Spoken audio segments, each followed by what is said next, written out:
आज हम लोग जानेंगे एक ऐसे महान पुरुष के बारे में जो पूरे दुनिया को भारत के महानता और संस्कृति का पाठ पढ़ाया। सन 1881 की बात है जब एक प्रोफेसर ने एक स्टूडेंट से पूछा, ये धरती, ये ब्रह्मांड, ये आकाश, क्या ये सब भगवान ने बनाया है? तो उस स्टूडेंट ने जवाब दिया, हाँ। प्रोफेसर ने दोबारा पूछा, तो फिर शैतान को किसने बनाया है? क्या शैतान को भी भगवान ही ने बनाया है? तब उस स्टूडेंट ने कोई जवाब नहीं दिया, लेकिन उस स्टूडेंट ने उस प्रोफेसर से एक प्रश्न पूछने की अनुमति मांगी। प्रोफेसर ने अनुमति दी तो स्टूडेंट ने पूछा, क्या ठंड का कोई वजूद है? प्रोफेसर ने जवाब दिया, हाँ। क्यों, तुमको ठंड का एहसास नहीं हो रहा? स्टूडेंट ने जवाब दिया, क्षमा कीजिए सर, आपका उत्तर गलत है। ठंड का कोई अस्तित्व ही नहीं है। ठंड केवल और केवल ऊष्मा और गर्मी की अनुपस्थिति का एहसास है। ठंड का खुद का कोई अस्तित्व ही नहीं है।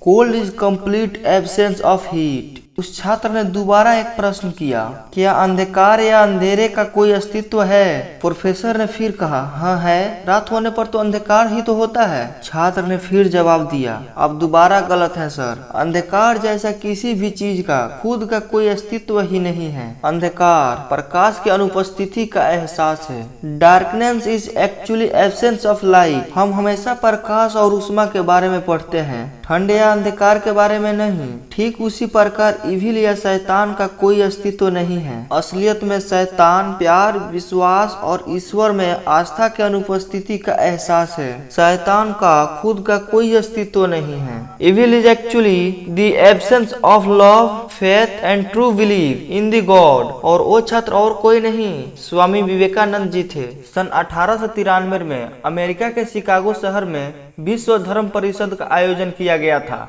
जहां पे स्वामी विवेकानंद जी भारत के प्रतिनिधित्व कर रहे थे। तो उनके स्वागत के लिए कई लोग आए हुए थे।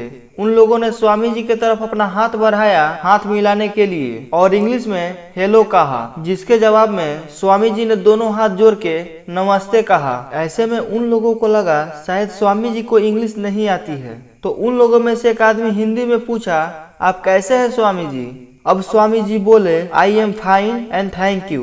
अब सब लोगों को बड़ा ही आश्चर्य हुआ। उन लोगों ने स्वामी जी से पूछा, जब हमने आपसे इंग्लिश में बात की तो आपने हिंदी में उत्तर दिया, जब हिंदी में पूछा तो आपने इंग्लिश में उत्तर दिया, इसका क्या अर्थ है स्वामी जी? तब स्वामी जी ने कहा, जब आप अपनी माँ का सम्मान कर रहे थे तब मैंने अपनी माँ का सम्मान कर रहा था, और जब आपने मेरी माँ का सम्मान किया तो मैंने भी आपकी माँ का सम्मान किया। यदि किसी व्यक्ति को इंग्लिश लिखना या बोलना नहीं आता है तो उसे किसी के सामने शर्मिंदा होने की कोई जरूरत नहीं है, बल्कि शर्मिंदा तो उन्हें होनी चाहिए जिन्हें हिंदी नहीं आती, क्योंकि हिंदी ही हमारी राष्ट्रभाषा है। हमें इस पर गर्व होना चाहिए। चलिए आप बताइए, आप कोई ऐसे देश जानते हैं जहाँ के सरकारी काम उसके राष्ट्रभाषा के छोड़कर किसी और भाषा में काम होता हो, या फिर इंग्लिश में? यहाँ तक कि जो भी विदेशी इंडिया आते हैं वो अपने ही भाषा में बात करते हैं। तो फिर हम क्यों अपने भाषा को छोड़ रहे हैं? इस पर फिर कभी बात करेंगे। चलिए अपने टॉपिक पर आते हैं। जब स्वामी जी मंच पर गए तो उनकी शुरुआती संबोधन sisters and brothers of America ऐसे था, और ये कहते ही विश्व भर के वहां उपस्थित 6000 विद्वानों ने